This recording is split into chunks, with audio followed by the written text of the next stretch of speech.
now call to order the Parish-Wide Drainage Liaison Committee for Thursday, June 2nd, 2016.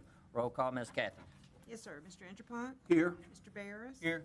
Mr. Brain? Here. President Landry? Here. Mr. McMillan? Here. Mr. White? Here. And Chairman Scott. Here. Everyone's present. Thank you so much. Item number 3, bit of housekeeping. Please silence all electronic devices. Item number 3, receive report from staff regarding an update on the parish-wide drainage study authorized by the police jury. Mr. Beam. Thank you, Mr. Chairman. Tonight's meeting, as we discussed with you, Dennis, we felt it was a good time to have a public meeting to update everyone on our status of various portions of the drainage study. As you know, it's a very long and intense study. It covers a lot of topics, so it can't be done overnight, but we want to make sure we periodically come to you and receive, give you information, answer any questions you may have. Just so you'll know, we do not have any recommendations tonight that we're asking you as a committee to vote on. This is an update. Certainly, if you have questions and something comes out of that, we will certainly follow your lead, but this is informational. I'm going to do a brief little update, and the bulk of the presentation tonight will be from Alan, and we'll wrap it up. Of course, any comments, questions from you and the public, we'll go from there. So with that, go ahead and see if this is working. Yeah. Where have we been and where are we going? We're still technically in spring, although it's about to be summer. Back in January, as you'll recall, that was the month we held the public open house forums. Very well attended, a lot of good input from the public. We got what we asked for. We kind of knew it was coming, but when it hits you, you know, how extensive drainage issues are in this parish, it brings it home. Since that time, there's been a lot of work. You got to do a lot of this behind the scenes. It's Alan's group working with others, coming up with a lot of different proposals for standards and working toward projects that we want to try to accomplish. That brings us to where we are this evening, which is develop and refine new drainage standards. Alan will cover that as well as the issue of detention and projects and so forth. We are on track, by the way, with this is the timeline that we projected late last year, and we're still on it. That's good news. We think this summer is going to be very productive. Alan will cover this a little, but week after next, we've already scheduled several stakeholder meetings to go over what we're presenting tonight with a lot of the same groups we already did talk to back in the early stages. So that will be happening soon.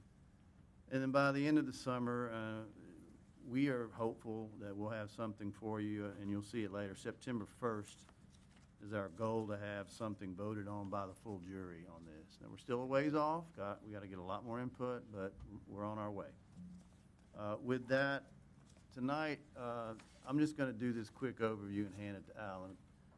He's going to cover flood reduction projects. You know, what are we actually talking about when we say flood reduction? Some people have different ideas about what that is. Alan will kind of cover that issue.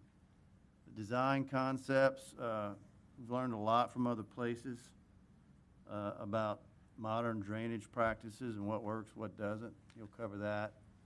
Floodplain management, that gets Dennis into the area I know you've been very interested in, and that is that we have existing river bodies or drainage laterals, and you know what should be built there, what can be built there within that very narrow floodplain area. That's a valid issue to bring up. And at the end, we'll just wrap it up with a little more specifics on what we plan to do over the next few months. So with that, I will turn it over to Alan.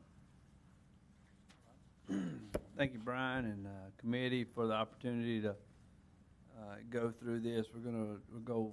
I'm gonna feel like I'm going awful fast, trying to get through it in a timely fashion. There's a lot of things to cover, and of course we have plenty of time at the end to ask questions, and we'll go from there. But if you do want me to stop and answer something in the middle of the presentation, let's do that, because it may help out. But there's a lot to cover. But first thing is the projects, and Brian mentioned it in the open public meetings we had, in the stakeholder meetings we held, one of the main tasks was to go out and understand where the problems are at and to collect that data. And we have done that. We have gotten plenty of feedback. This is a map that represents, a dot map that represents those projects that we've collected to date. To be honest with you, we have not spent a lot of time designing or figuring out which one of these projects are better or worse, or which ones should be done at this point. That is the task of the summer. We have gotten our staff somewhat together in our drainage section to have people to work on this task. So they are now moving forward into the next stages of project planning, and which would be, let's identify the full length of the project, what we think the results of that project would be. Let's look at some of the engineering. Let's vet the project. Let's put a cost on the project. Let's put a benefit to the project. Let's pull all that together into a prioritization system with our goal of being ready to be back to the jury in the same fashion that you do your road capital program, with some sort of plan that we present September, October-ish time frame that would be in time for y'all to consider funding some of these projects for the next 2017 cycle. So you can see just by the map itself where the hot issues are at. We've talked to all the gravity drainage districts, the municipalities, really, and then the public input from those meetings. And this is the conglomeration of projects. It's by no means probably all the projects that are needed or out there.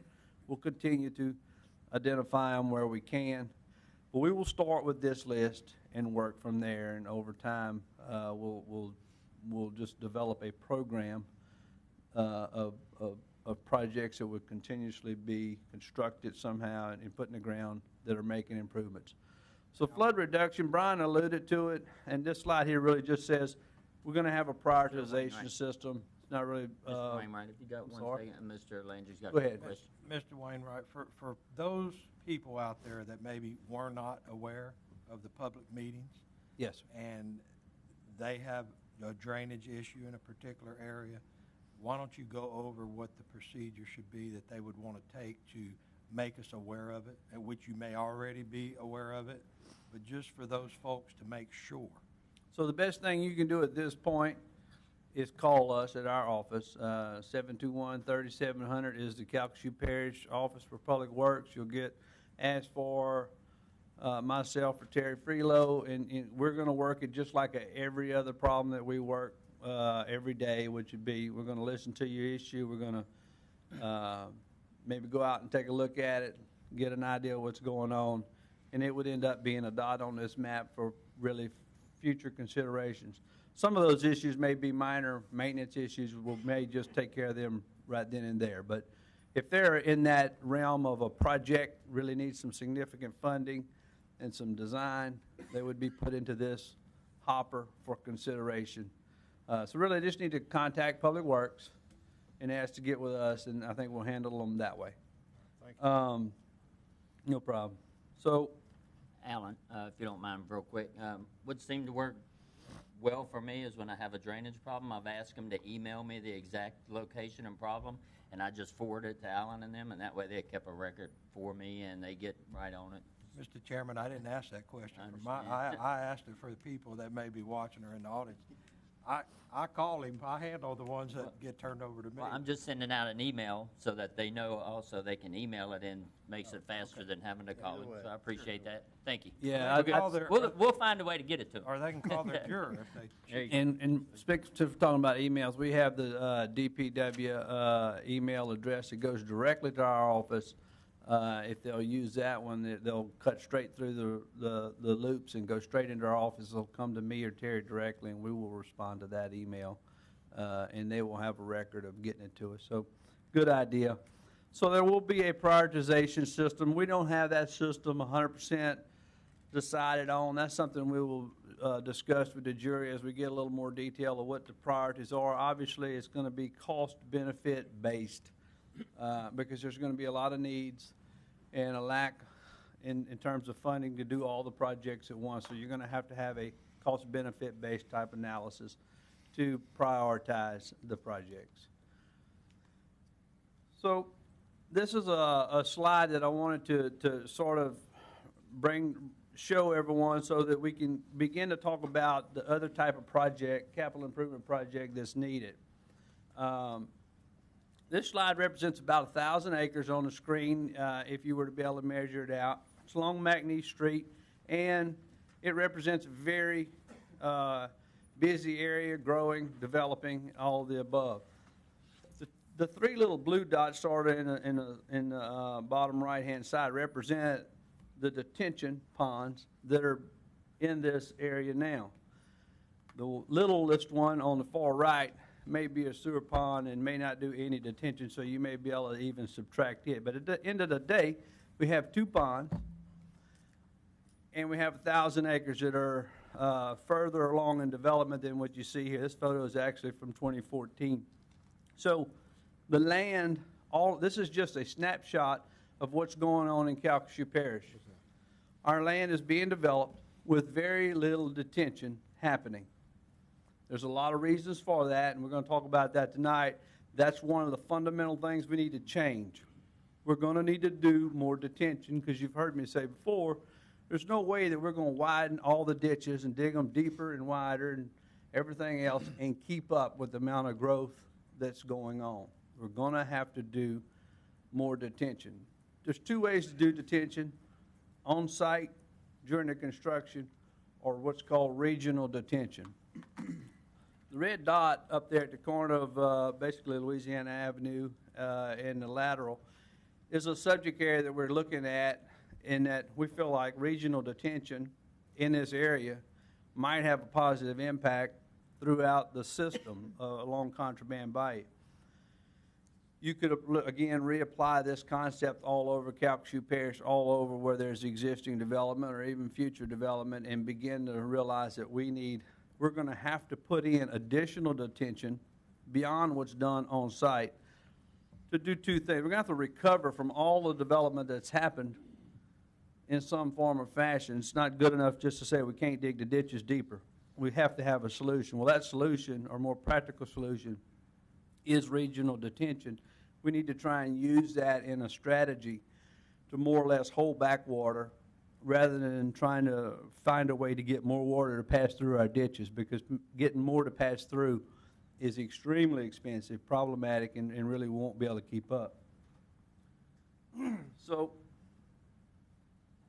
this slide is really just a drawing of what regional detention ponds look like. They're just a bladder of sorts, a wide spot, widened area on a main lateral that is designed to affect the entire watershed in a positive way, or especially the parts of the watershed downstream of where this is at, although in some designs you can have good impacts upstream as well. So understand that as a capital flood reduction project, beyond all the dots that are on that map, none of the dots that are on the map which shows you represent a regional detention pond. They all represent somebody somewhere asking us to dig the ditch bigger, wider, deeper, change out a culvert, make it bigger, so that the water can get off of my land and get further downstream.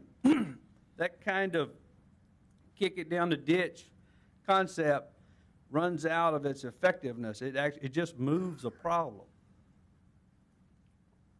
So I'm not saying that we won't do projects. We have to add regional detention to our bag of tricks, our toolbox, as actually a more practical tool. It's going to be more cost effective and just easier to apply, quicker to apply from a solution standpoint. It reduces wetlands issues. It reduces just a number of issues, right-of-way issues, property acquisition issues. Yeah, we have to get right-of-way and property, but not near as much along a long lateral where we have countless property owners. In this fashion of work, you can tend to deal with less property owners, get the same results. We could go on and on, but at the end of the day, this is something that all the big towns, everywhere that you go look, where they're further along into urbanization than us, this is what they're having to turn to as their solution. So you're going to hear a lot more about regional detention. So that sort of wraps up the project side of the discussion. Now we need to talk about the design concepts that need to change. Again, we're going off into these stakeholder meetings. We're going to be asking for input. We're going to be bringing you to those stakeholder meetings our ideas. We're not, so we're going to be testing what level of change do we want to make. Obviously, the more we do in a positive manner, the better results we're going to get. So eventually, we will get back to the jury, like Brian said, with the final recommendations. Then write the actual code, and then begin using them. So what needs to change? We definitely need to change our detention pond design standards. I just pointed out in a slide, we're not doing enough of it, so we need to change when we do it, how often do we do it, and then once we decide that a detention pond is needed, we surely need to design it in the most modern styles. So the focus on detention ponds is going to be what developments are most likely to be capable of providing their own on-site detention, what's reasonable for that development, and then other things that will work in conjunction with just on-site detention will be things like using regional detention to mitigate land that way, using development techniques like low-impact development to offset the need for detention. And there's other things you can do, but at the end of the day, you have to detain that water on site. You have to deal with it, like we said, right where it hits. So we're talking about the design standards. So here's some of the numbers. You talk about detention ponds. Currently, ours are designed nowadays in the cities generally to what's called a 10-100-year standard. It's really designed for the 10-year storm. Well, they work pretty good for the 10-year storm when they're built. Problem with that theory or that strategy is they do very little for the 1 through 9-year storms, especially. Those storms tend to pass right on through those ponds. That's why you see more flash flooding for smaller storms. So where we do have a pond, it's really not even mitigating the smaller storms. It's designed to do this one. So what the modern design is nowadays is full spectrum design, where you actually match up the design for the 2, 5, 10, or even the year storms in between, so that for each storm you match the pre-development condition. So it's a matter of just a higher level of design on the outlet structure of these ponds. Another key ingredient is defining better what the pre-development condition is. We're going to look to define pre-development as the natural condition, which right now, if you look at how it works today, if it's concrete out there, and that's your pre-development condition, you're putting a building on it, you're going to increase the runoff, but your pre-development versus post-development might not actually be that much change, so you're actually not asked to do much detention. In order to erase some of the issues of the past, in order to go backwards a little bit, you have to design the new site, whenever something's going to be built, to a pre-developed condition. So that's going to help undo a lot of the designs over the years that have just been inadequate. Post-development condition is another number here that we're talking about, 90% impervious. We can show you plenty of photos on the aerial photography right now where a subdivision is designed, or anything's designed, and it's designed for about 40, maybe 60% imperviousness.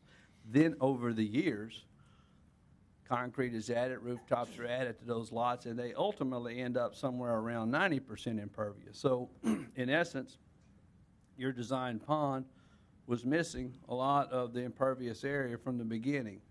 It was underestimating how much runoff was going to come off of those ponds, off of that land. So changing these two design parameters, which the engineers will surely understand, They're going to alter the size of these ponds. They're going to make these ponds hold more water. They're going to make them bigger. The net result of that, though, is new development sites will have a much more pre-development effect on the overall system. Alan, in the future, who do you see maintaining these? Because there's a lot of them that have been developed, and we all know they're not really being maintained. So not only were they not adequate, they're grown up. I think Mr. Brame's got one in his district that's just in terrible shape, and it ends up no one's responsibility. The developer put it in, he sold the lots, he's gone on to another development. And then you've got the homeowners that are stuck there trying to deal with it and having flooding issues. Yeah. And of course, you know, it's not necessarily our responsibility. It's not the responsibility of gravity drainage. So in what way are we going to deal with that you see? And maybe you're not to that yet, but I mean, somebody's got to step up to the plate to take care of all these that are out there. Absolutely. That's our next bullet, and it really is operation and maintenance plans for these ponds. Agreed. We have everything we have to date can be a little bit lost in no man's land. No one's taken care of. We have to end that problem because they do require maintenance. They do require updates. They do require fixing, and you have to be able to deal with that. Well, our proposal is a new pond being designed into a subdivision, come with an operations and maintenance plan that would be adopted with each development. It would be a requirement of the owner of the property. I don't see that needing to come over as these are all going to be in backyards and on private property, things like that. So we don't need to, it doesn't need to be a government-run pond. That's going to have to be part of your development, part of your long-term cost for that development. And I see the plan being like something that is sort of inspected maybe every 5 years or on some amount of time to where the agency or us or if it's a drainage section has the ability to go out there and see that you've been taking care of your pond, the rightful owner, and that it is operating as intended. So that, you know, you don't want that pond to go away in 5 years. It's no longer performing the duty that it was assigned to do, because then you're adding to the flooding problem. So we definitely have operations and maintenance plans into the conversations for the stakeholder meetings. They have to be created. We can surely talk about who the responsibility falls on. I'm sure that will be part of the discussion. So the last bullet on this slide is the waivers, and that aerial photograph showed you. We have way too much development going on without any form of mitigation happening from a drainage standpoint. There's no pond being asked of most of the development. Really only your residential subdivisions right now are the only people being asked to build a pond. So the waiver system we have right now is just a little too liberal in that it lets too much land go through, be developed without being asked to do anything. So ultimately, we have a broad spectrum of development that is just piling water down into the laterals, and really the big part of why we're seeing so much more flooding. We're really just not even asking these developments to do anything. So this slide's a little harder to read from a font standpoint, but the waivers that we're sort of wanting to design around, we have a list of waivers now. It's about 6 to 10 things that essentially does what I just described. It essentially gives everybody a waiver but residential subdivisions or maybe a big industrial site. So everything else really ends up with more or less a waiver. This structure is going to work a little differently, at least where we'd like to start the discussion. First of all, if you don't do anything to the land, you're more or less saving the natural condition. Obviously, you should get a waiver. The second one on there is what you see is people set an impervious percent level for that development. If a particular development has a real low impervious surface amount, then maybe that's a candidate for a waiver. And, you know, if I had to put a number in there for X right now, I'd put 15%. But that's a discussion. 15% represents about 6,500 square foot per acre. That's a I think that's a good threshold to begin to look at. If you're less than that, then maybe we need to deal with mitigating your land a different way. Besides, because remember, if you do not get a waiver, you're essentially going to be asked to do on-site detention. If you do get a waiver, we have to mitigate you in another fashion. We have to deal, you're still going to build something, you're still going to put impervious surfaces down, we still have to mitigate that, but it's no longer practical maybe to put a pond on your site. Residential building permits, I think it's a class or a group that should get a waiver. There may be more in that list, but we do not want a pond in every backyard. I mean, that's not practical. So you have to find ways to draw the line of where you put ponds, where you don't. It is through this waiver system. And then one of our current waivers is for sites less than 5 acres. So that's sort of that last bullet. Well, we can talk about the 5. We can talk about that being 2 or 3 or some other number, but we need to, in essence, ask more sites to do on-site detention. So assuming we get that right, there is going to be a slice or a significant portion of development that is not asked to do on-site detention, so you have to do something with that group. The last bullet represents what we are talking about with that group. Anyone who does not get asked to do on-site detention would pay a drainage impact fee that would be based on the impervious area that they are going to create. That funding would go to building regional detention ponds, widening and deepening laterals, trying to make the drainage system more or less handle that slice of development that's going to happen, and be able to somehow afford to mitigate what's going to go on there on those lots, because you're not really going to be able to ask them all to put a pond. All right, thank you, Dave. One way, of course, people are going to want to know, well, how do I limit my fee? How do I limit my pond?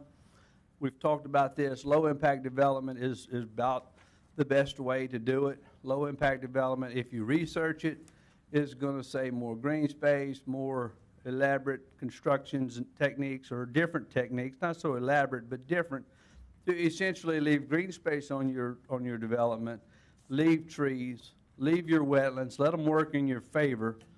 Basically, let the water get absorbed into the ground versus running it off to the ditch and having to be dealt with in the drainage system. So low-impact development is going to be one key way where people are going to be able to reduce their mitigation burden. Go ahead. Alan, what about clear cutting? Because you see, I mean, that goes on a lot around here, and in most parts of the country, I mean, they don't allow that. You can't just go in there, cut all the trees down, and you know, you had those old growth trees that were soaking up all this water, and then we replace them with a crepe myrtle. I mean, you know, that's not the same. There's no way that those two are. And that's why we have to design to the pre-undeveloped condition, and that's what we're talking about. You need to design your pond to what would naturally be there, and clear cut generally is not what's naturally going to. If you leave a lot for 30 years anywhere here in Calcasieu Parish, you're going to have a lot of trees. It might be tallow trees and water oaks or whatnot. It may not be fancy trees, but they're there. They're absorbing water. And those lots, they have a certain runoff rate from one standpoint, and we need to be designing back to that number versus before anybody knows what's going on, the lot gets cleared, leveled, and it's quote-unquote pre-development condition is a pretty flat, well-draining lot that when the engineers get to that and they say, well, my pre-development is what I'm looking at, well, pre-development is sort of artificially up here high.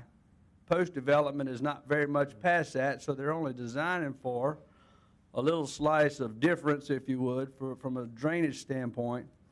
That's where our ponds are getting terribly undersized. That's why people are calling y'all, telling you that every time it rains, it just comes rolling right out of that pond. It's like it's not doing nothing. Well, that's what's happening. It's not doing nothing. It's just passing over those ponds. So you may not get into saying you can't clear cut, but if you want to clear cut, you have to get back to that standard, And they may do that in a number of different ways. So Absolutely. the cheapest way at that point would probably be don't clear cut. That would be the first thing that they probably would want to. Well, the thing that low-impact development teaches you is keep your trees.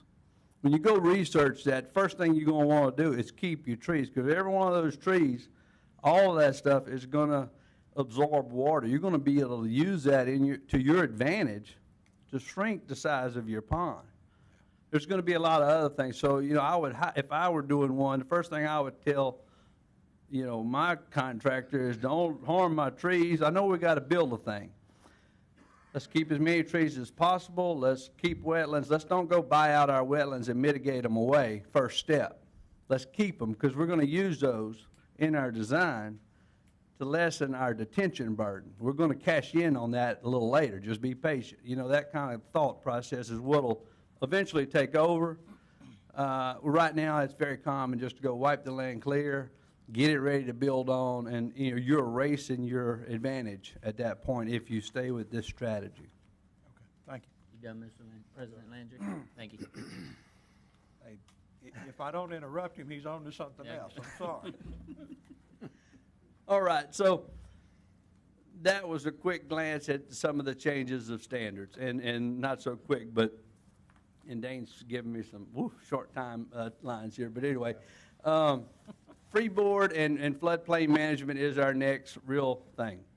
You have what is probably one of the best freeboard ordinances in the state right now. Makes people build 1 foot above some criteria numbers. We need to expand that to parish-wide. Right now, it's limited to inside the flood zone. On a day like today, we can definitely take you to somewhere where someone's got a flooding problem and they're not in the flood zone. To limit that ordinance to just inside the flood zone is terribly misleading. We need to update it. We need to expand that to parish-wide. If you're in this parish, you ought to build 1 foot above the road out in front of your lot, no matter where you're at. That number one thing, right, that one thing is going to save you under most flooding conditions. I'll say most of our structures. Because generally, if there's going to be a problem, it may be associated with that road out front some kind of way. As we get more and more sewer systems, that's going to come into play. That's built into that ordinance. As we map more flood inundation areas throughout the parish, you're going to see areas, just like what's shown in that slide right there. It's hard to tell unless you really look at these maps a lot, but on the left and the right-hand sides of this slide, this is around the Joe Miller Road area. Those are some mapped flood zones. You can kind of see a red boundary highlighting the areas that are mapped. And then kind of in the middle of that, there's a area that's a little more purple, no red. Well, that's an unmapped zone. It's not mapped. FEMA, as far as FEMA is concerned, it doesn't flood there. I can assure you, if you go out there, it floods there. And these people are being misled when you build in areas like this that it doesn't flood there, because we lean solely on the FEMA floodplain maps. We will be mapping the rest of the parish, but we need those ordinances to work in areas like this, especially. Because when we can tell you it's going to flood to a certain depth, we surely need you to build above it. And that's the purpose of this freeboard ordinance being expanded to a parish-wide condition. This just says, hey, we're gonna map more areas. I'm not going to spend a lot of time on the how, but we have good techniques, cost-effective, to map it. Once we have these areas mapped, we need to treat more of them, or all of them, like they're in a floodplain or like they're in the flood zone. To treat them like that means we need to protect them. They're flood zones because they flood, and so we need to protect that. We need to try and avoid building in it as much as we can. When we do build in it, we need to build right. So first thing we have to do is quit filling them up with fill. We need to preserve them from a volume standpoint. So we need to limit fill in the inundation areas. We're looking at a strategy right now. When somebody builds a house or any kind of pad, they bring in the total amount of fill to the total height they need to build. And it ends up being a really big dirt pad. And our ordinance allows you to slope that off at 6-to-1, which on an 1/8 acre lot essentially lets you fill the whole lot. And each one of you, as George, deal with problems where somebody feels higher than the next guy and the water runs off. And so it's a very common issue that floats around that constantly festers. We're looking at a strategy of building, allowing fill to be limited to about a foot, maybe 18 inches, some amount. That being as much fill as you can bring in. What that'll do is, A, it'll let you as the owner get your lot to where it will actually drain. You do need to be able to cut your grass. You need to be able to make it work. But it ain't so much fill that you're displacing the entire flood zone. Then, from there, you may have to build up another 2 or 3 foot because we're telling you it's going to flood that deep.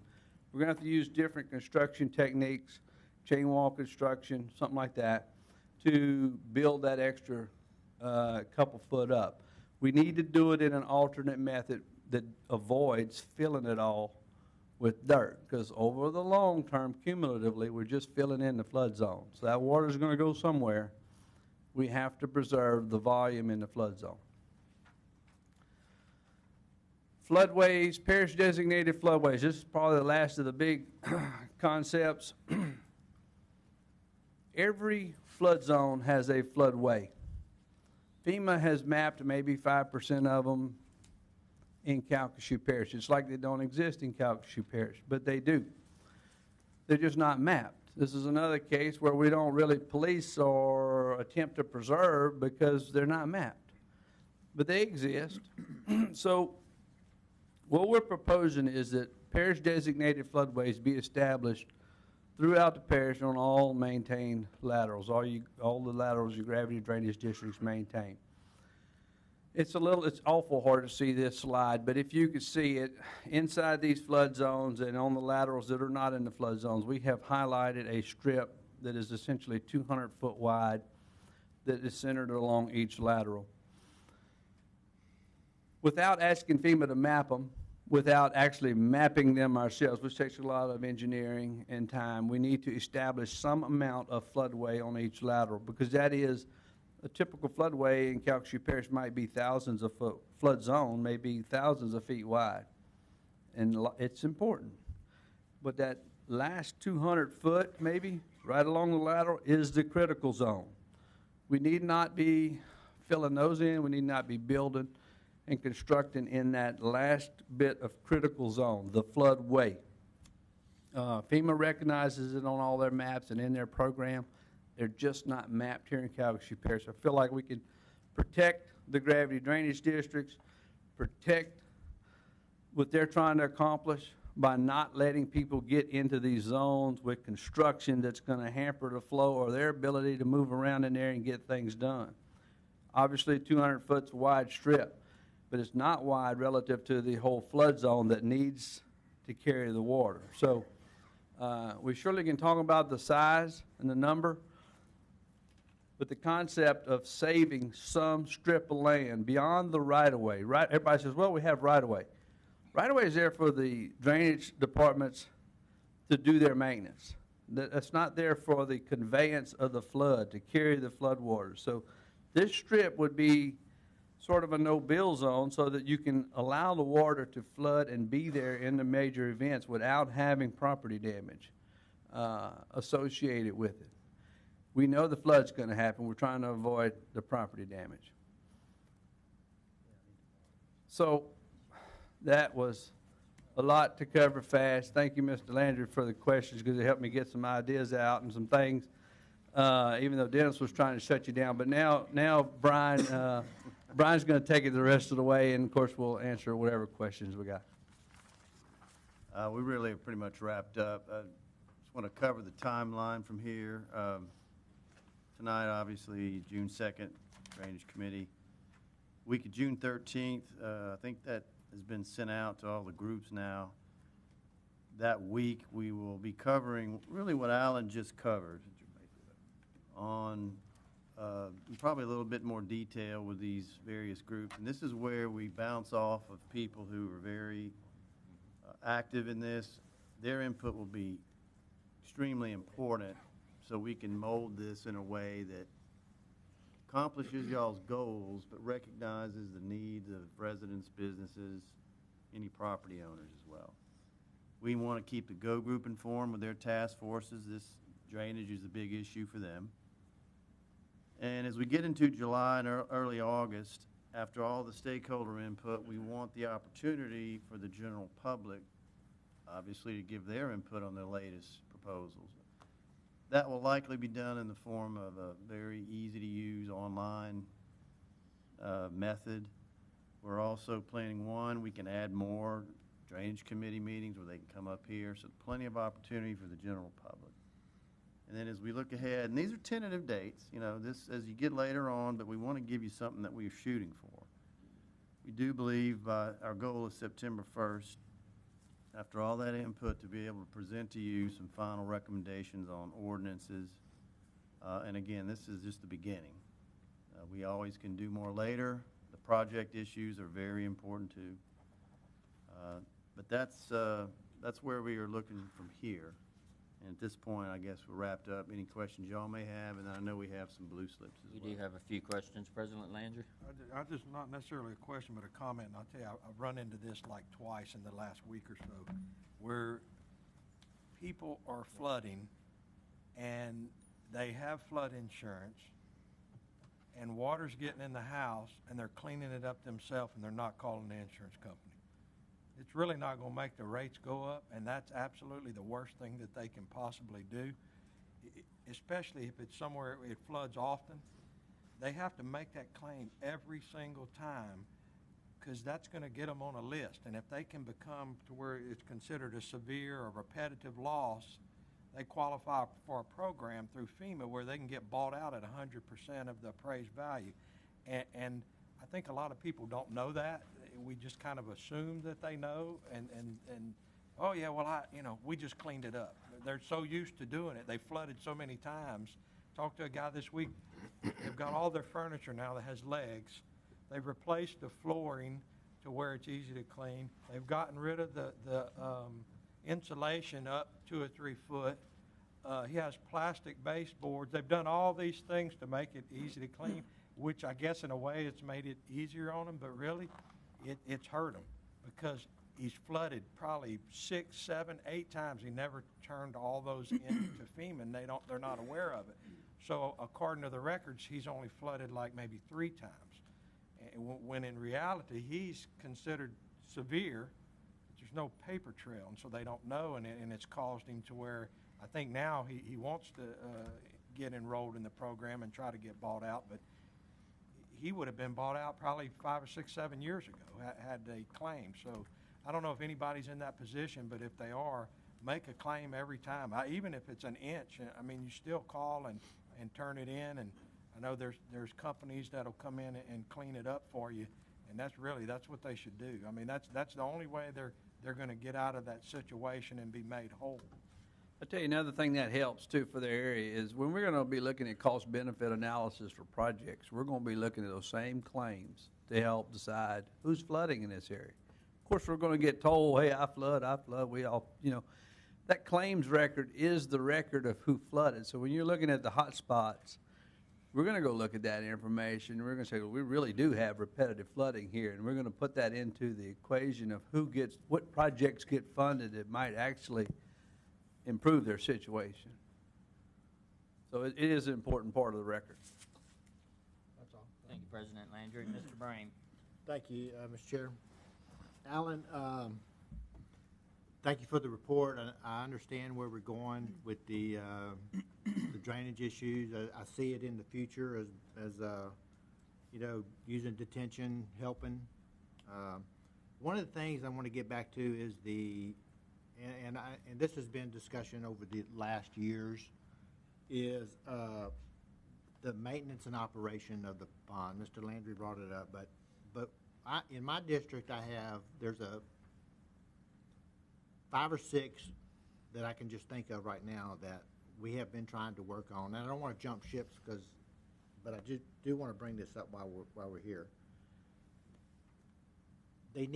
How can we go in there? I think if we can go in there and get these ponds, these detention ponds cleaned out, get the silt out of them and brought back to operating standards to when they were originally built, because we never had any problems in that particular area till 5 or 6 years ago.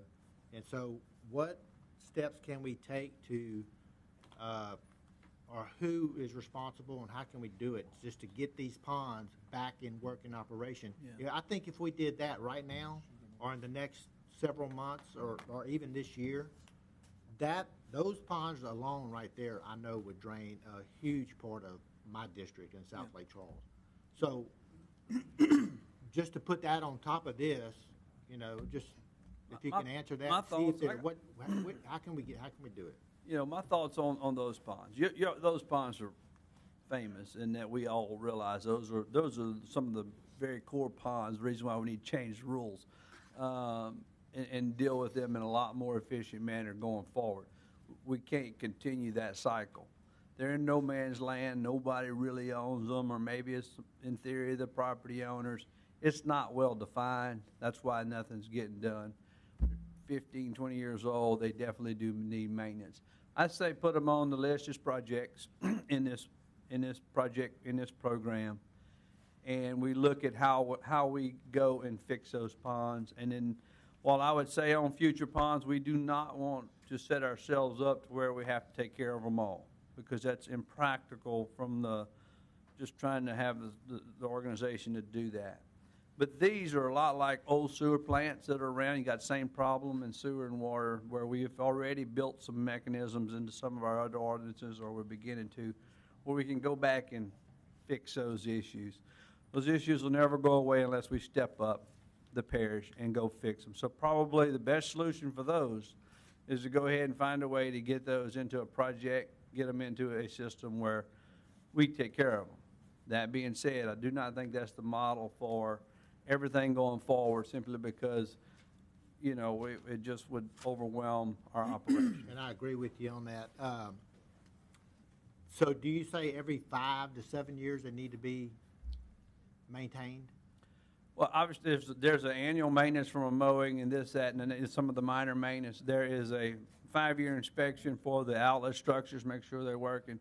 And really, from a silting in standpoint, which is the main maintenance issue in a detention pond, in a design, normal design is to set aside a 20-year lifespan for an average amount of silt. We need an average amount of silt. We need to control that part of our development process where they're, in the first year we don't eat up that whole 20 years worth of design silt bed. So we got to do a few things to extend the life of them. Generally on about a 20-year cycle would be ideal design parameters for going in, draining it, drying it out, mucking it out, getting it back to its original cross section, getting it to working right with 5-year sort of inspections. And you may up it if you got issues, but that would be the program. Okay. In general. Okay. Just to stay on it for just a little bit longer, if we could get in there, Alan, and get these particular detention ponds brought back to operating standards to where they actually work, it would help so many people, okay? And then maybe put something in the budget, or have something in the budget for every 7, 8, whatever years that it needs to be done again, put it out in the private sector and have somebody, just pay them to go in there and do it on these particular ones. Now, I know it's not the future of what we want to do, is that because we don't want to do that. But for now, we fix it, get them brought back up, and then the next time they need it, put something in the budget and just put it out in the private sector, put it out for bid. This is what we want done, and keep them done, keep them clean. Well, like I said, those are sort of the most obvious ponds. There's some more around the parish. We have significant amount of ponds now. They're not all in that shape. We have to have a strategy that deals with all of our existing ponds. Well, Some are way worse than others, but for those particular ones, we pretty much know that there's very few choices left. Overall, though, we might not be able to have that strategy for all of our existing ponds. There's a lot of subdivisions out there with ponds, and we don't want those owners to walk away and decide they can dump them on us either. So there's going to have to be a strategy that covers the worst of the worst, the existing that are doing okay but need to be taken care of, and then all the future ones. I understand. Thank you, Mr. Chair. Thank you, Mr. Breen. Mr. Andrew Pont. Thank you, Mr. Chairman. Now, I too would like to thank you and Brian for an excellent report here this afternoon. I want to visit more on a broad basis of Ward 4, which is where I reside, along with Mr. Barris and Mr. McMillan, but they can speak for themselves.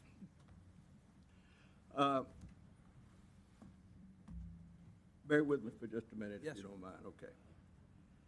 I think your plan is good. I don't think you touched on it, and it's probably not in the criteria which you presented this afternoon. And I know you're going to do it, but I want to make sure that we're headed in that direction. In my opinion, nobody knows the drainage problems any more than the gravity drainage boards of the various wards of this parish. And I would be disappointed, and I don't think I am. And I know you plan to incorporate the gravity drainage boards and the municipalities or the incorporated areas to be part of this process, because I don't think without them we can accomplish the goals that you set forth here this afternoon.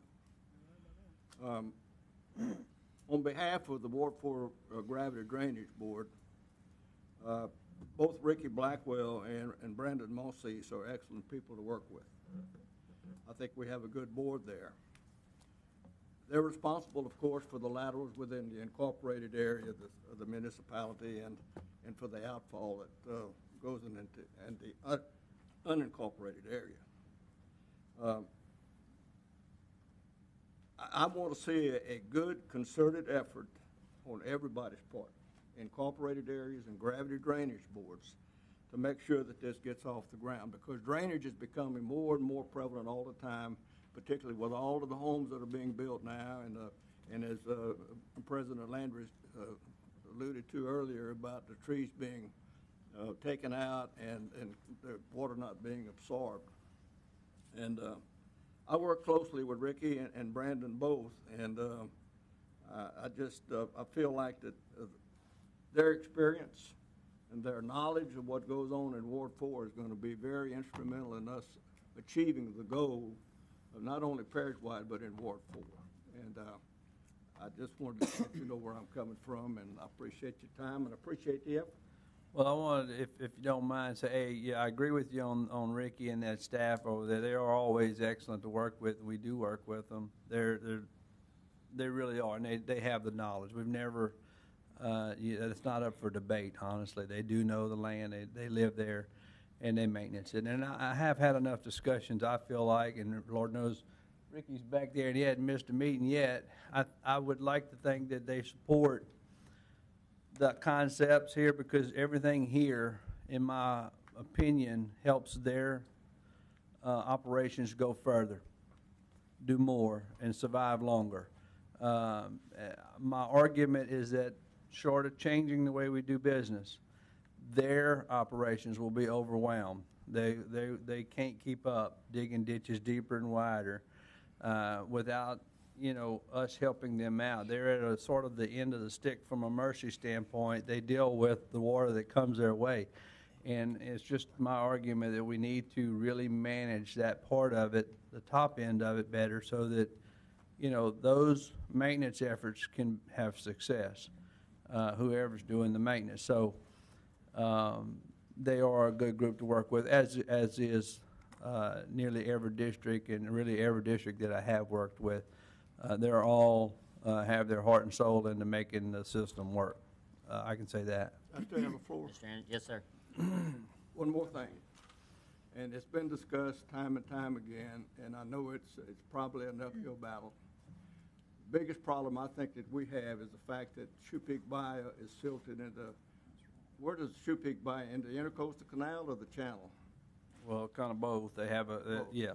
I would urge that we get not only what our state legislative body, along with the local officials here, and our federal delegation, and see what we can do to get the Corps of Engineers off center, and see what we can do about getting that bayou, Shoepeak Bayou dredge where it empties in. Because if we could do that, that would probably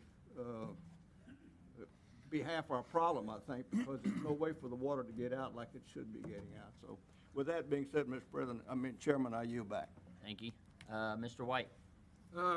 Just a quick statement. As far as my district and drainage board, riding around with these guys when we have these rains and seeing what you were talking about with the 200-foot in the flood zones and the laterals, it's mainly where our cause of flooding is occurring with these rains. The water's not moving out fast enough, or guys can only do as much as they can do, and I agree with what you're saying about building within that footage.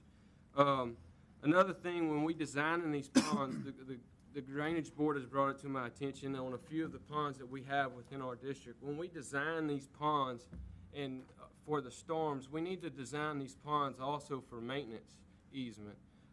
And the futuristic of the erosion that's going to take place on the sides of these banks of these ponds, to people building fences along the edge of these ponds to where whoever's going to maintain these ponds are going to have that easement to maintain them. So we need to be proactive in our design where we put in these ponds. So Yes, sir. with that, that's all I had. Thank you, Mr. White. All right, Chair. any other comments from the jurors? All right, we have 8 speakers on this item. I'm gonna go to a 2-minute time limit.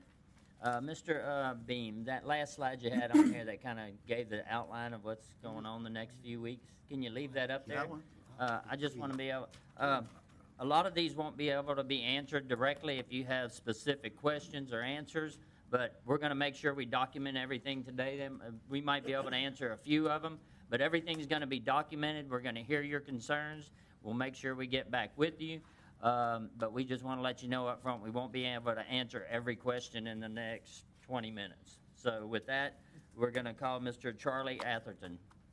Mr. Wainwright, you can have a seat if you'd like, or are you worried about your computer? Thank you, sir.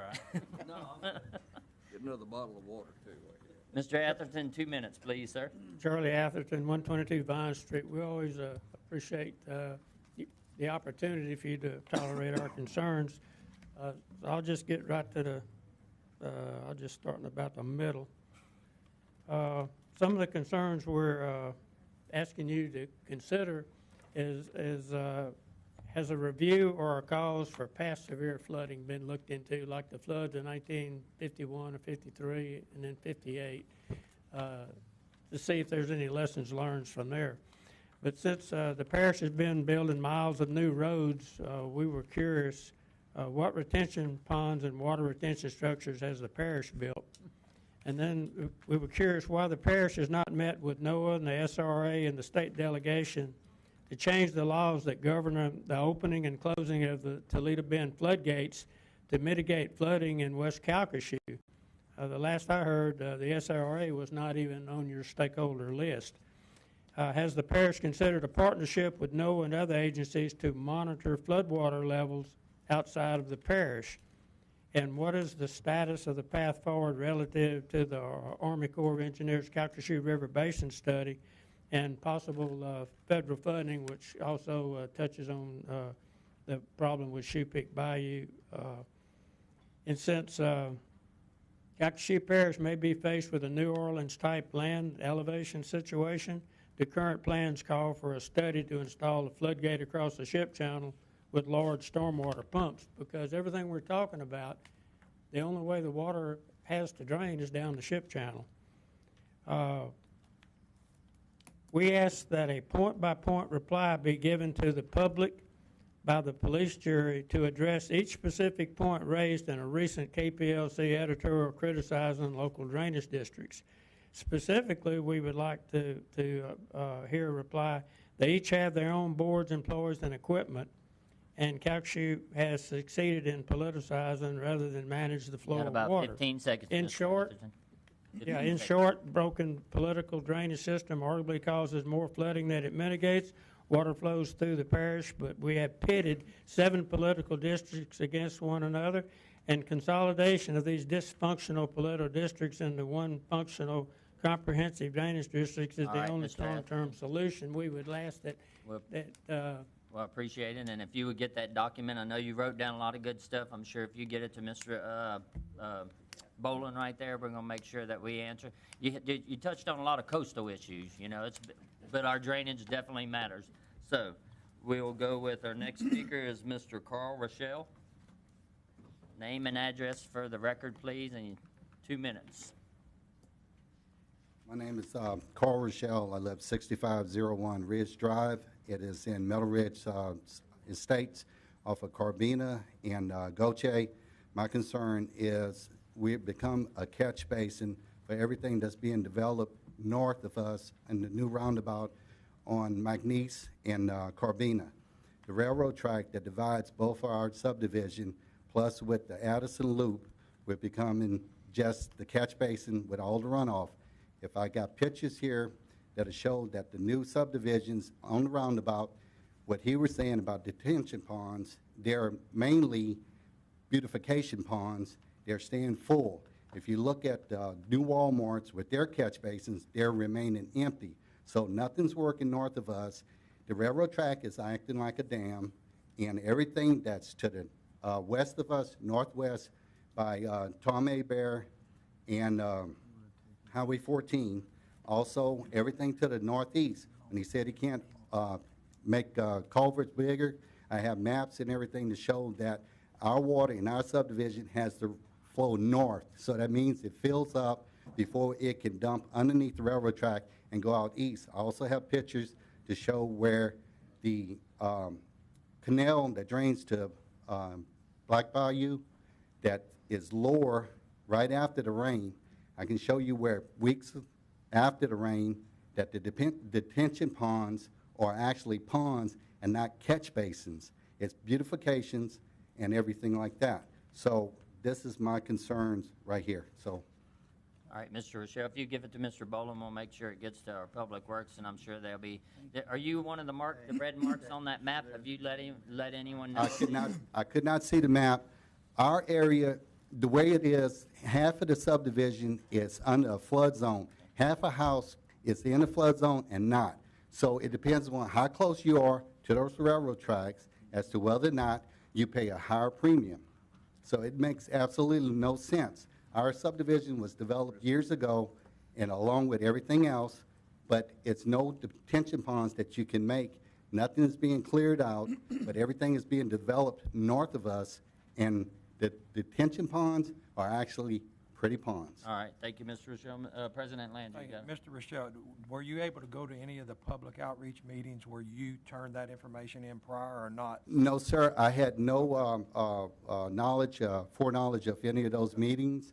Only part of this on KPLC, so I was able to collect the photos that I took when we had the flood or the recent rain events. If we would have had back-to-back, it would have been worse, but that's where I'm at. I just wanted to make sure, because if it has not already been turned in, it's not one of those dots like Mr. Scott was speaking of, we'll make sure that it will be included in the project section of what we're doing. Yes, sir. Thank you for coming, Mr. Rochelle. Thank you. Mr. President. Mr. Ernest Corbello. Name and address for the record. I'm Ernest Corbello. I live at 1544 Highway 109 South, Benton, Louisiana. You know, the far west side that gets forgotten, I'm from there. And I say forgotten, a lot more work goes on over there, a lot more people, I understand that. I have the fortune and the misfortune to own some property that's half in Ward 5 and half in Ward 7. And both of the drainage boards are trying to do one hell of a job, I'm telling you that right now. I've met with the people from Ward 5. They want to clean the drainage that comes through my farm, and I'm already flooding. In the past, we'd have to have a 15-inch rain to have water over these roads or over the fields also, and it would go down in probably 24 hours. Now we have a 5-inch rain that stays there for 5 days before it goes down. And the reason why Ward 5 wants to clean that ditch is Gary Cutoff has water over it for 5 days, a quarter of a mile long and 2 foot deep. I can understand they need to clean it. But the problem is the Gum Slough, which is the main drain ditch there, hasn't been cleaned on the lower end for 60 years. It wasn't cleaned after the hurricane, and it goes through the woods, so 90% of the trees that's fallen in the ditch hasn't been taken out. So you can't go down it with a boat. You can't walk the banks. It's so thick you need a rabbit with steroids to get down through there. So there's no way that we can do anything except clean the ditch to alleviate the problem. I've contacted Ward 7, and they're interested in trying to do something, but they don't have the equipment or the manpower. I'm hoping that this board can get together with both of these guys and work out a solution where that ditch could be cleaned. It hasn't been cleaned in 60 years. I welcome Mr. Wainwright to meet with me or someone in that area.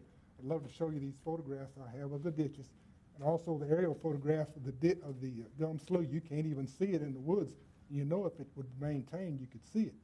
So it hasn't been maintained in forever. I think everybody's doing all they can do, but we need some extra help from you guys. All right, thank you, Mr. Corbello. I'm glad you came One in other tonight. thing, let me say this. I'm new About to 10 this. seconds, we got another meeting at 5:30. I'm new to Everybody- this, but Yes, sir. I understand you're talking about not building anything 200 feet from any drainage or any river. Who's going to pay for that property? I own a bunch of it. All right, thank you, sir. Did we get All right. an address, or is he going to turn something in? I think we have his address here Y'all got it? on the Okay. file. Mr. Robertson, Justin Robertson. He had a bunch of photographs out. Yeah. Mr. Cabela, if you'd like to turn in your photographs tonight to Mr. Boland, or you want to hang on to them until they reach you? All right, thank you, sir. All right, Mr. Robertson, name and address, 2 minutes. Justin Robertson, 112 Audubon Avenue in Sulphur. I live in a small subdivision.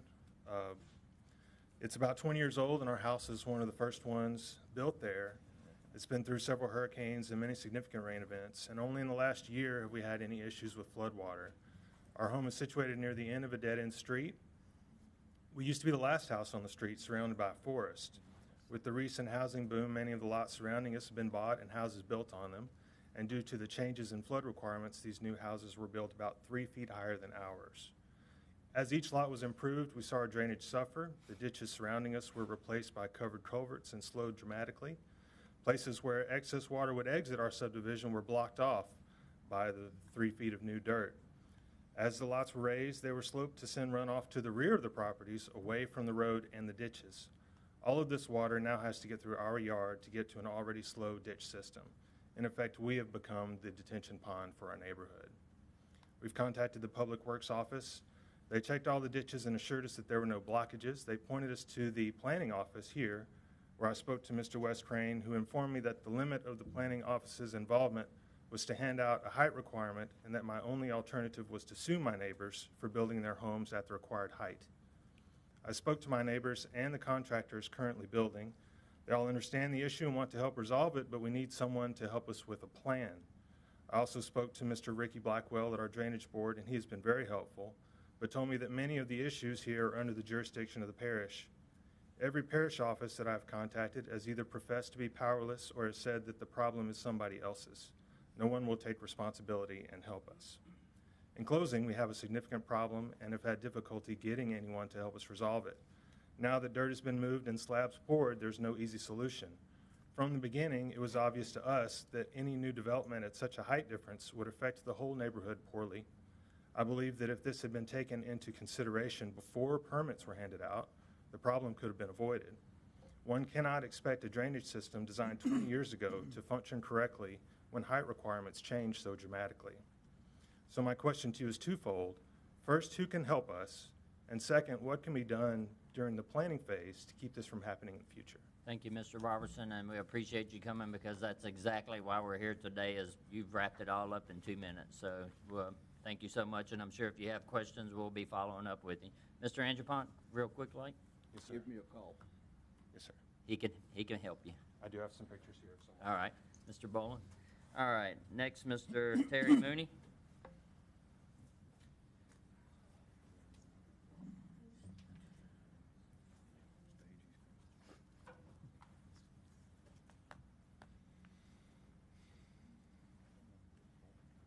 Name and address, 2 minutes, please, sir.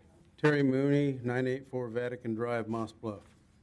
My concern is not Moss Bluff. My concern is that I have property on Calcasieu and Crescent in Moss Bluff, which is an old subdivision from the 60s.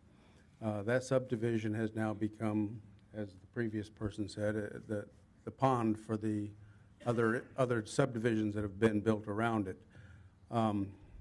Parish has come in and put in some new drainage, which has not really helped. And what I would like to do is somehow get them to finish the project in that neighborhood and give me some drainage, because I did build my duplexes that I have a foot above the center of the road, and they've taken water once, and every time it rains hard, I get within 3 or 4 inches of them taking water again.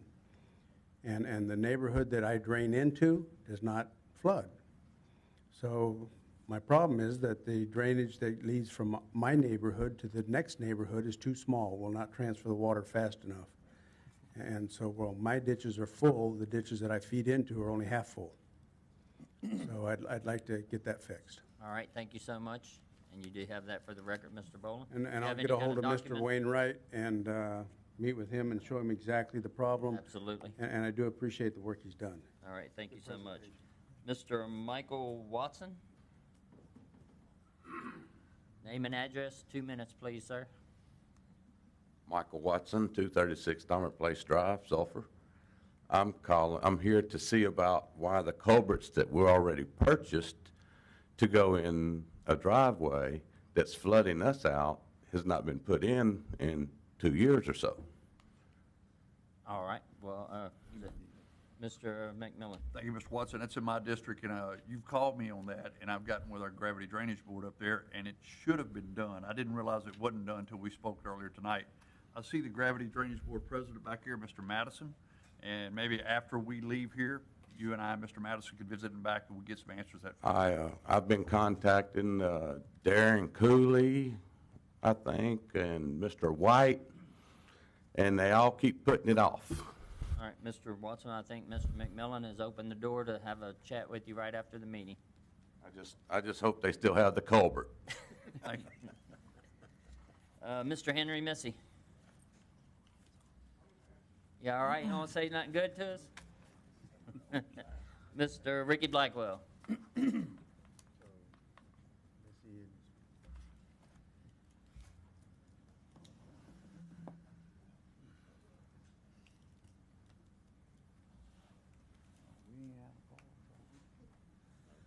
Ricky Blackwell, 1421 Forest Lane, Sulphur, Louisiana. 2 minutes, you said? Yes, please. No, you won't let me talk about this. I thought you was talking about consolidation. But we're not going there tonight. We just trying to drain the water. No, I did want to come up here and say, first thing that I know about Mr. Robertson's problem, and I'll get with you, I think we can fix that. The problem that he has, I know Alan had brought up about, the new elevations, bringing it, around the older homes that have been built at this level, and now the new ones are all at this. That and the filling into the floodplains, I think y'all are headed in the right direction to get what we needed done. The creating the floodplains that we've already filled in a lot of them, so now you're talking about making regional ponds or whatever. We're creating another floodplain for it to come out in. That's the kind of things we need. The drainage committee or drainage department that you've created, I think is going to be awesome for the fact of all the cities, municipalities, the drainage boards, and everybody to be able to all come to, and this place know what we're doing over in District Number 5. And if District 6 comes in and says they're fixing to do something that might coincide with that, we may not have known about it, but as through going through this drainage department, we may get all these things hooked up together and it just work out a great deal. I just want to say I think that part's doing good, and I appreciate what y'all doing on that. And when we get to that other district. Ricky, stay right there. Mr. McMillan. We were talking earlier, you do a great job for us. All our drainage boards do a great job. All the Appreciate what drainage you do. boards do. But you're exactly right. You hit on something that's very important. We're going to have growing pains with this, but through communication and opportunities like this where we can get it on the forefront and solve these problems, we're looking at what we can do to make it, our parish, drain better. And you're a major part of that. The drainage boards are a major part of that, and I appreciate what y'all do. Thank you, Ricky. Appreciate that. No, if you talk to anybody in anywhere in Calcasieu Parish, they'll tell you your drainage boards are doing a great job. And I, you know, it's not just us big guys. The outside guys are doing wonderful too, especially with what they have. They do an awesome job. Thank you, Mr. Blackwell. Thank y'all, and we'll discuss that other part. I got you. We'll be here. Mr. Mr. White. Just one statement to him. The public needs to understand that the gravity districts do laterals. They do their main laterals, and the parish does ditch road. So it needs to be better known of that. So. Thank you, Mr. White. Our last speaker, Mr. Kip Coltrane.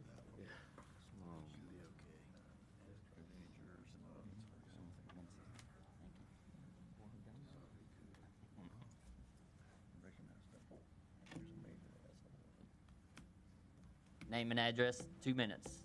I know what to do. Gotcha. My name's Kip Coltrane. I live at 7526 Highway 1133, Sulphur, Louisiana. I'm going to touch on some quick points. I'm not going to take a bunch of time talking. Mr. Landry, I saw your eyes perk up whenever we got to talk about the clear cutting and the trees issue. Yes, they do soak up a lot of water. I'll be glad to discuss that with you later. Retention ponds serve as a recharge zone, not only a capture area to slow down. So there are some benefits there. I kind of agree with that on the retention ponds. Just to put into perspective, there's 7.48 gallons per cubic foot of water. Okay?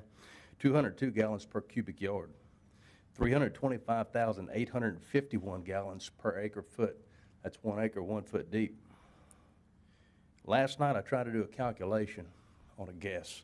How many ditches are parish maintained? How many miles of ditches are parish maintained? 500, 600, do we know? I'm sure Mr. Wainwright knows. I'm going with over on that one. I don't know the answer, though. But Way well over that. I'll give you this.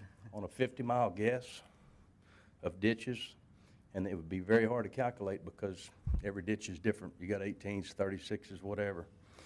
But I'll put it to you this way. In 50 miles of ditch in this parish, and I'm not being ugly when I say this, there's a lot of ditches in this parish that are half full, 3/4 full. Everybody thinks dig them wide or dig them deeper. That's not necessarily the case.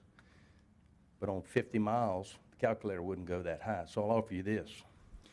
Utilize your existing ditches. That's going to provide a whole bunch more retention when the rain comes. The retention ponds, and I agree with Alan. Alan and I have dealt with each other before, and we're on the same page in a lot of spots. But what I'm offering, don't run off and think you got a huge problem when you might be able to utilize what you already have and fix it right there without added expense, without added trouble. When you take 325,851, or let me go a different way. If we go 50 feet, 14 cubic yards, you're looking at over 100 gallons of water. Do that exponentially, time the miles of the ditches that are not being properly cleaned and or maintained. You might be able to fix your problem right there. All right, thank you so much, Mr. Coltrane. Do we have any jurors in the audience that'd like to speak? Any jurors? Anyone else on the committee have any questions, discussion? Good. Yeah. I'll just wrap it up then with a quick point. We do need to do better at our stormwater. That's what Mr. Coltrane might have been talking about. But it's not so much us not maintaining our ditches. It's not the people in this parish taking care of the ditches with all of the runoff, the leaves we blow in them, the construction dirt that goes into them. So we can all play a bigger part in taking care of these ditches to help this problem. There's one good thing that's coming along with this drainage problem. It's bringing this parish together. You know, we're not talking too much about east and west right now. We're talking about how is drainage going to get done. I'm going to give our staff, great job. This is one of the things that I've been proud of in the past 9 years of being a juror. We're starting something and it's moving quickly. Not only is it moving quickly, but it's very effective. The public is being able to comment on it. We're getting lots of new ideas, ways we can do things. And I think that when this is all said and done, and it might be 10 years from now, but I think this parish is going to benefit greatly from all the hard work of the parish, everyone who lives here, and the people that are going to live here in the future. So with that, thank you. And is there any other matters before the committee? We'll adjourn. We are adjourned.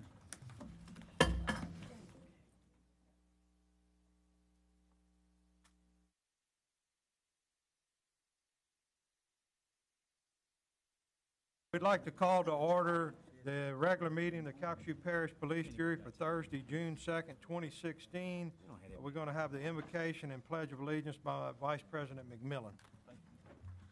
Please stand. Dear Heavenly Father, thank you for this day. Just want to thank you for the many blessings you give us every day. Thank you for the grace that you pour out upon us. Heavenly Father, we just want to thank you for our country, our state, and our parish. We ask you bless this meeting and watch over us. In Jesus' name we pray. Amen. Amen. I pledge allegiance to the flag of the United States of America and to the republic for which it stands, one nation, under God, indivisible, with liberty and justice for all. Thank you, Mr. Roll call, Madam Secretary. Yes, sir, Mr. Engelhardt? Here. Mr. Barris? Here. Mr. Brame? Here. Mr. Collins? Here. Mr. Farnum? Here. Mr. Gentry? Here. Mr. Guillory? Here. Mr. Hunter? Here. Mr. Latour? Here. Ms. Mayo, excuse me. Vice President McMillan? Here. Mr. Scott? Here. Mrs. Trimming? Here. Mr. White? Here. And President Lee? Here. Everyone's Thank you, Kathy. Item 4, take appropriate action on applications for liquor and beer permits. Mr. Crane. Mr. President, we have no applications before you tonight. No action necessary. Thank you, Mr. Crane. Item 5, consideration of approving payment of all current invoices. So moved. Motion by Mr. Scott, second by Mr. Brame. Any discussion? Any objections? Hearing none, motion carries. Item 6, consideration of approving the minutes of the regular meeting of the police jury dated May 5th, 2016. Got a motion by Mr. Andropot, second by Mr. Barris. Any discussion? Any objections? Hearing none, motion carries. Item 7, consideration of approving the Public Works Committee report dated May 26, 2016. Mr. Farnum. Thank you, Mr. President. Public Works Committee met last Thursday on May 26 and addressed the following items. Item A was acknowledged appearance by Ms. Sherry Swallow, recently named Director of the Imperial Calcasieu Regional Planning and Development Commission. Item B, recommended that a resolution be adopted approving an agreement for the purchase of property for the North Frontage Road project in Ward 4. C, recommended that an ordinance be adopted and/or existing ordinances amended establishing no parking on Topsy Road in Ward 3. Item D, recommended that an ordinance be adopted and/or existing ordinances amended establishing a 30-mile-an-hour speed limit on Podrasky Road in Ward 1.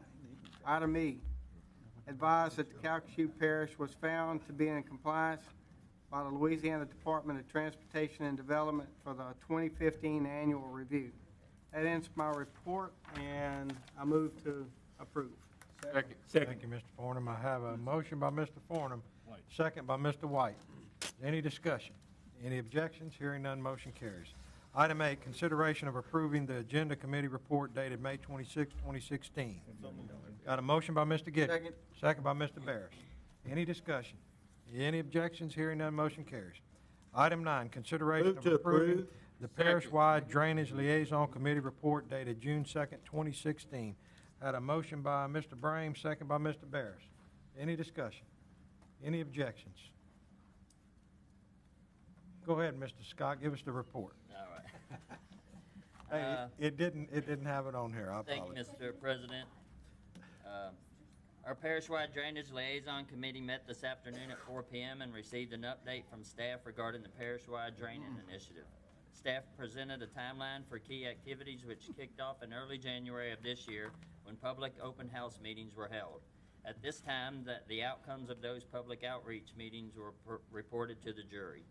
In keeping with that timeline, staff continues to develop and refine new drainage concepts and solutions that will continue through the spring and includes a series of stakeholder-focused group meetings, go-group task force meetings, and public input. On this stage of the process, when this stage process is complete, staff will come before the jury in the fall of this year to present final recommendations regarding parish-wide drainage. Thank you, Mr. President. Thank you, Mr. Scott. Okay, we had a motion and second on the floor. Is there any discussion? Mr. Scott, go ahead. Real quick, when we have our stakeholder group meetings, I know I read in the paper last week, Lake Charles has now got their own drainage committee that they put together. Make sure you personally invite Mr. Mark Eckert and that committee to make it to that stakeholder group. I'd appreciate it. Thank you. Thank you, Mr. Andrew. Thank you, Mr. Scott. Is there any further discussion? Any objections? Hearing none, motion carries. Item 10, advise that at its regular public meeting on Tuesday, July 19, 2016, at 5:30 p.m., the police jury intends to levy the following 2016 maintenance tax millage rates as submitted by the parish tax assessor. Criminal Justice System maintenance, 3.02 mills. Courthouse Complex and Correctional Center maintenance, 3.12 mills. Mosquito control maintenance, 2.30 mills. Airport District Number 1 maintenance, 0.60 mills. Burton Coliseum and Agricultural Services maintenance, 1.43 mills. Health Unit maintenance, 2.37 mills. Juvenile Detention maintenance, 3.33 mills. Road and Drainage maintenance, 3.88 mills. Ward 3 Fire Protection District Number 2, 11.54 mills. Library maintenance, 5.51 mills. Sewage District Number 11 of Wards 3 and 8, maintenance, 7.02 mills. Waterworks District Number 5 of Wards 3 and 8, maintenance, 5.24 mills. Waterworks District Number 5 of Wards 3 and 8, debt service, 0.25 mills. Waterworks District Number 2 of Ward 4, maintenance, 6.38 mills. I am going to assume those were all renewals. Is that correct? Mr. Landry, this is a reassessment year, 2016. I'm sorry. So all of these, I think with the exception of 2, and Tammy can correct me if I miss them, are rollbacks. Okay, so you're rolling them all back. The 2 the reason they're not rolled back, it's Ward 3 Fire Protection 2 and Waterworks 2 of Ward 4, which is Mossville, because they had elections and that rate goes in place. It's just coincidental, it's the same year. But all the parish millages, direct parish millages, have all been rolled back. Correct. That way we collect the same amount of money, not more. On existing properties, that's correct. I got Tammy smiling back there, so that must be correct. Okay, we need a motion, or no, do we? It's just an advice? Okay. Everybody was real quiet. I thought they didn't want to make a motion on a tax issue. 11's also an advice item. Oh, did he? I'm sorry, Mr. McMillan did not give you your blue card. Number 9? Yes, it is. Go ahead, Mr. Atherton. Number 9. Come to the podium, and you know the drill. State your name and address for the record, please. Is it 9 or 10? Charlie Atherton, 122 Vine Street. And I always appreciate your tolerance and hearing our concerns and your I'm sorry to interrupt. We're going back to number 9 also. This is number 9. Yeah. He chose number 9, and I was not given the slip, so we're going to back up. My apologies. Oh, no, I just appreciate it. Our concern is, well, let me say what I got to say, and then I'll give you the rest of it. We believe our drainage districts have been unfairly attacked by the recent KPLC editorial, and the public and the drainage districts deserve a response from this Calhoun Parish Police Jury. The districts operate off of a maintenance tax, and we ask that a point-by-point reply be given to the public by the police jury to address each specific point raised in a recent KPLC editorial criticizing all local drainage districts. We specifically asked for a response to the following points. They each have their own boards, employees, and equipment. And Calhoun has succeeded in politicizing instead of managing water flow. In short, our broken political drainage system arguably causes more flooding than it mitigates. Water flows throughout the parish, but we have pitted 7 political districts against each other. Consolidation of these dysfunctional political districts into one functional comprehensive drainage district is the only long-term solution. It wasn't a plan, but I spent a lifetime, it turns out, just being interested in looking at how local government functions at all levels, and especially the boards. And every board you got is concerned about this, because the districts got left hanging out, and they don't have a whole lot to work with. And I can tell you from experience, years past, a lot of what they did was in spite of you guys. So they work off of, they actually do new construction, but they do it off of a maintenance millage. And my point is, for the sake of not only the public's interest in the drainage district, but all of the other service districts you have, I think they deserve, at your convenience, a respectable response to the concerns as we move forward, because they're all willing to work and move forward. But we just would appreciate some consideration by this jury. And again, I always appreciate you tolerating me, and I thank you for your time. Thank you, Mr. Atherton, and I will make a quick comment that some of the information that you referred to that was on the news, I don't think that, I mean, it was not intentional. There was some incorrect information. I mean, I will agree with you on that, but I don't think none of that was intentional, but appreciate your comments. Mr. Barris. Thank you, Mr. President. Are we still on 9? Yes. Okay, go ahead. Thank you, Mr. Atherton, for calling everybody's attention to that. I doubt I'm going to speak for, hopefully speak for the whole jury. We're not going to get, well, I tell you what, I'm back up to speak for myself. I'm not going to let an editorial off the cuff spur me into doing anything that I'm not educated enough to do. We've got some good people in this room, in this building, that are handling up on this issue.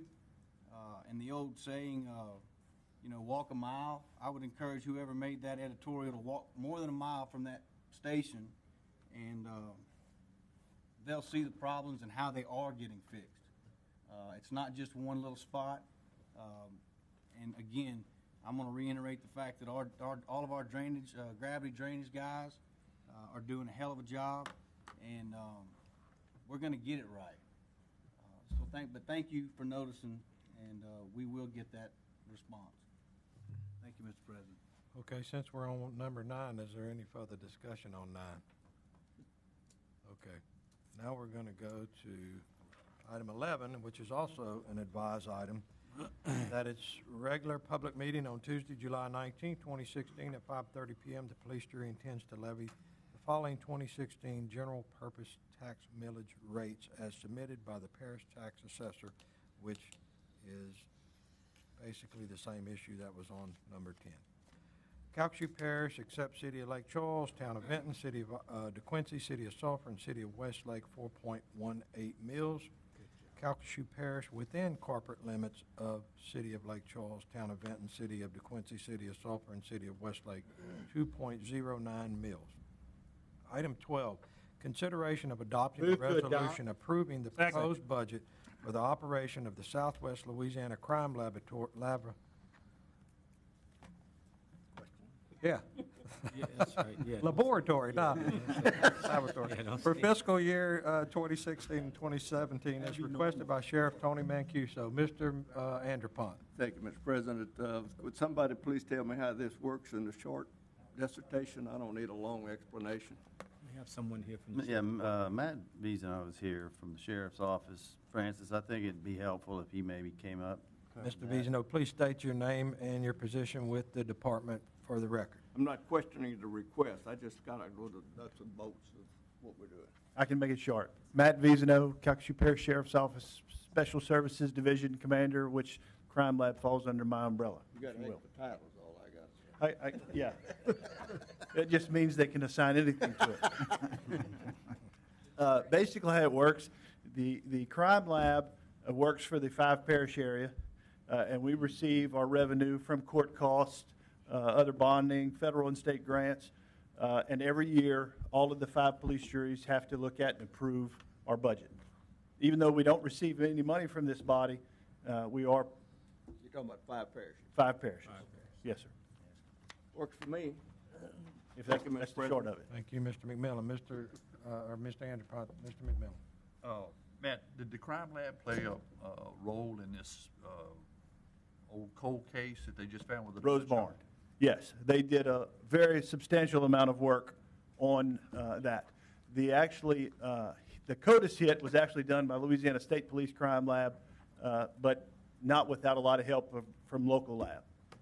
It's worth the money. Oh, absolutely. Thank you, Mr. McMillan. Mr. Hunter? Thank you, Mr. President. You said this crime lab, it operates for how many parishes? 5.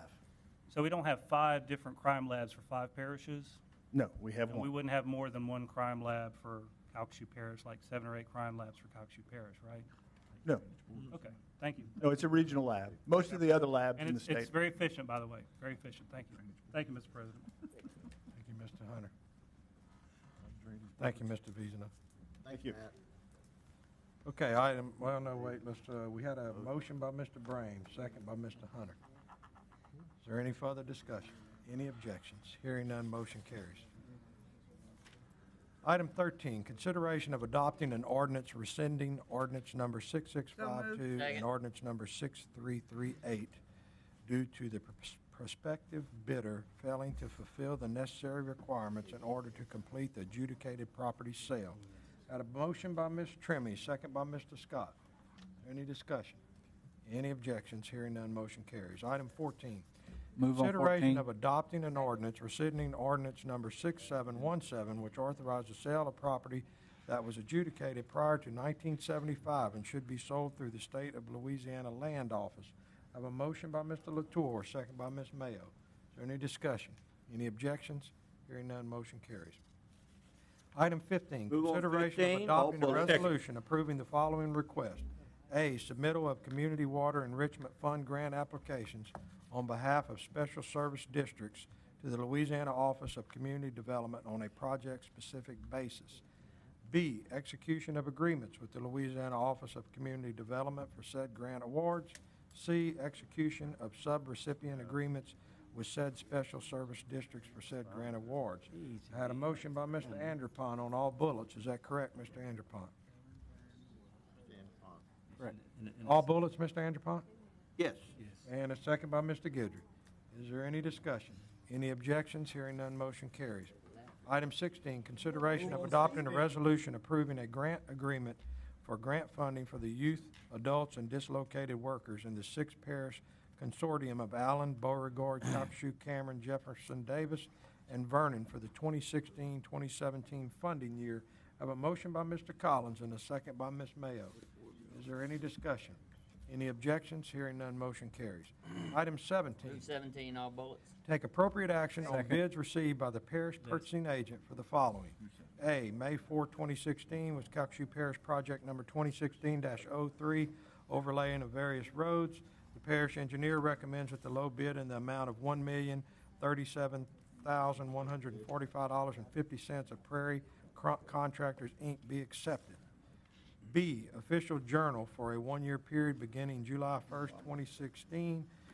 Staff recommends that the proposal of the Lake Charles American Press be accepted for a one-year period beginning July 1st, 2016. Had a motion by Mr. Scott, second by Ms. Mayo. Is there any discussion? Mr. Hunter. Thank you, Mr. President. I'm sorry, hold on. Mr. Farnham. You're second. Okay. All right, thank you, Mr. President. I guess I noticed that Tim's not here, but maybe Brian, I just was witness to this award-winning contractor here on a road overlay that it's taken about 5 or 6 months to do 10 miles of road. And I hope that we have some kind of teeth in our contracts that we're issuing to these guys that prevent that kind of, because they'd work on it for a couple of weeks and they wouldn't work on it for a couple of weeks, and then they'd come back for a week and be gone for a month. And I hope we've got some teeth in our contracts that prevent this kind of activity from happening, so that we don't cause any undue stress to the residents of the parish, that they get on a project and they work on it and they complete it and be done with it. So just a comment. Mr. Beam, do you want to comment on that? I'll ask Greg to come on up. Greg, please state your name and Tim's position out. with the parish for the record, please. Greg LaFleur from the engineering department. We do follow the DOTD standards, and they actually have in the specifications timeframes for when contracts have to be signed, for whenever they actually have to start work, and we actually follow that, and we'll follow that closely. If it gets to the point, we can go ahead and issue notice to proceeds within that time frame. That's kind of what scares me then, is this was a DOTD project that they were working on. So I just hope we keep an eye on them and keep a tight rein on them, that we expedite these projects as best we can without having undue cost to the citizens. So, And we thank you. still do have stipulated damages on all projects as well. Okay, thank you. Oh, thank you, Mr. Farnum. Mr. Hunter? Thank you, Mr. President. I've asked this question before. I've never heard that the American Press is doing this. But, Mr. Beam, what would happen if the American Press would go to just maybe 3 days a week? Would that affect who we use, or the actual definition of official journal in the year 2016? Is that still the newspaper? Kathy can correct me if I'm wrong. It is. There's been a lot of bills in the legislature last few years trying to get that to where it doesn't need to be. It can be the website of the parish. Right. I don't think they've gotten there. Now, we're very capable of doing that, but if it goes to 3 days, honestly, I don't know if it's the only one, and they bid on it, and that's that one with the largest circulation. I didn't know if it stipulated it had to be a daily. If it isn't, though, we'd have to do it. Yeah. So I think guess it would be official, even if it were less. Also, just the definition of official journal in today's day and age, I wonder if 10 years from now, when it says official journal, if people automatically think that's got to be a newspaper, if that might not be KPLCTV.com or something. Honestly, it could change. I don't think we want to be a little careful about that, because when this was done in law, I'm sure people didn't think there'd ever be a day when you didn't have a daily newspaper. Right. You can look at Picayune and see that. Yeah, it's all state-driven, but these are good questions. But they keep looking like they could change it one day, but it's still a newspaper. Thank you. Thank you, Mr. President. Thank you, Mr. Hunter. Of course, the paper's available electronically. I mean, that's how I get it. And I don't have all those papers to throw away. But we still, the way this is, again, correct me if I'm wrong, Kathy, we print all of these, official notices. It's with the hard copy. We don't just limit it. You can get it either way, but my point is it's got to be printed in the hard copy. And nothing against Facebook, but it probably won't ever be Facebook. I won't comment on that one. Yeah. Any further discussion on that? We had a motion by Mr. Scott and a second by Ms. Mayo. Seeing none, motion carries. Item 18, take appropriate action on the terms of the following members of various boards and districts. A, Ms. Joyce Doucette. Defer for 30 days. Second. Recreation District Number 1 of Ward 8. I have a motion by Mr. Latour, second by Mr. Hunter to defer for 30 days. B, Mr. H. Sonny Watkins in the Waterworks District Number 7 of Wards 4 defer to our and next 6. regular meeting. He resigned. Have a motion by Mr. McMillan, second by Mr. Hunter, to defer until the next meeting. C, Mr. Gerald Trimmy, Recreation District Number 1 of Ward 4. Second. I have a motion by Mr. McMillan to reappoint and a second by Mr. Guidry. Is there any discussion? Any objections? Hearing none, motion carries. D, Ms. Debbie Fontenot, Move to reappoint. Waterworks District Number 8 of Second. Wards 3 and 8. I have a motion by Mr. Latour to reappoint Mr. Latour. Yes, sir. And a second by Mr. Hunter. Is there any discussion? Any objections? Hearing none, motion carries. E, Mr. J. William reappoint. Hankins, Chenault Second. International Airport Authority. Have a motion by Mr. Gilry to reappoint Mr. Gilry, and a second by Mr. Farnum. Is there any discussion? Any objections? Hearing none, motion carries. F, Workforce Development Board. Let's see, we got Ms. Tracy Fontenot, Dr. Neil Aspinwall, Mr. Matthew Hennings, Ms. reappoint. Carol Thibodeau, Second. Mr. Juana Felton, Ms. Karen Clapp, All Mr. Richard bullets. B. Smith, Ms. Cassie Henry, Mr. Tammy Colbreth, and Mr. Keith Cooley. All of those were all to reappoint. If we could, we'll just take a motion by Mr. Latour and a second by Ms. Mayo, just on that group to Yes, sir. reappoint. Is that good? Yes, sir.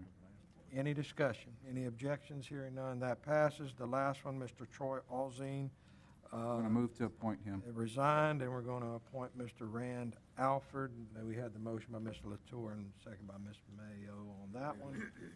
Any further discussion? Any objections? Hearing none, motion carries. Item 19, consideration of adopting a resolution Move on of 19. condolence Second.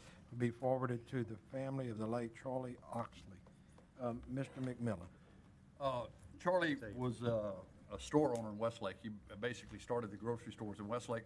His son, KK's been up here, award-winning with the theater group in the Hall of Fame. Of course, his other son, Randy, a great guy here in Southwest Louisiana.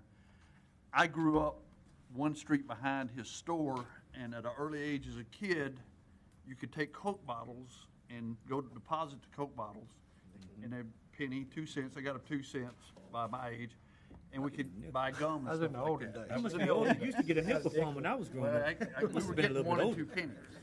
But we would always find these Coke bottles located right behind the store. And what I later learned in life from Miss Oxley, that he was putting those Coke bottles out there for us kids to get them, bring them in, and we get free candy. What a great guy. He's just an icon of Westlake and Southwest Louisiana. So he'll be missed. Thank you, Mr. President. Thank you, Mr. McMillan. Okay, and we had a motion by Mr. McMillan and a second by Mr. Guidry. Is there any further discussion? Mr. Brain? I got a nickel for Coke bottles. Yeah, I did too, guy. I got a nickel. I'm much older. Any objections? Hearing none, motion carries. We didn't know you were older. You don't have to, don't tell anybody. They won't know.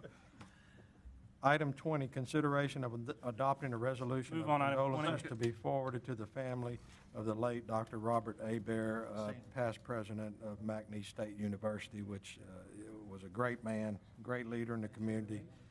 I remember meeting with him a number of times whenever we were first talking about doing the Seed Center years ago, and he was a big part of that, and certainly appreciate his service to the community. We had a motion by Mr. Hunter and a second by Mr. McMillan. Is there further discussion? Mr. Hunter. Thank you, Mr. President. First of all, when I was younger, it was really hard to get Coke in glass bottles. We had moved on to plastic by then. But anyway, Dr. Hebert, when I first went to McNeese, he was still there, and he had a history degree and later a PhD.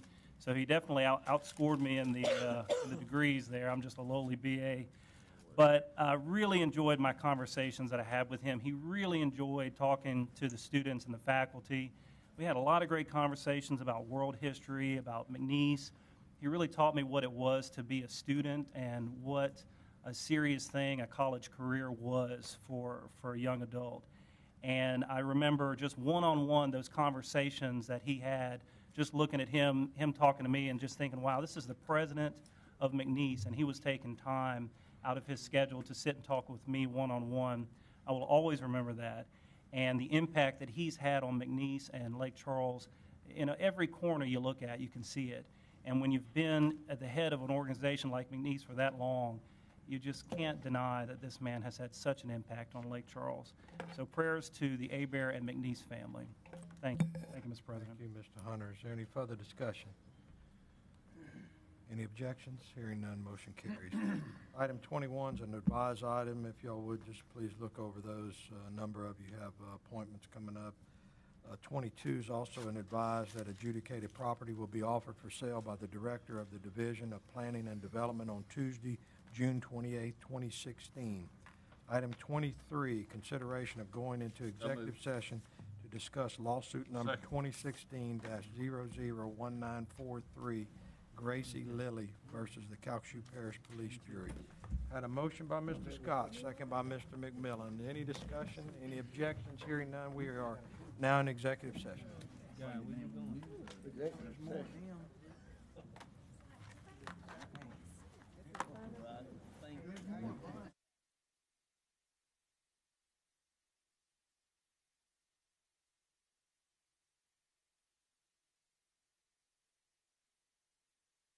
Same level council report. Okay, I got a motion by Mr. Andrew Pont to receive report and a second by Mr. Scott. Is there any discussion? Any objections? Hearing none, motion carries. I need a motion to adjourn. So moved. We are adjourned.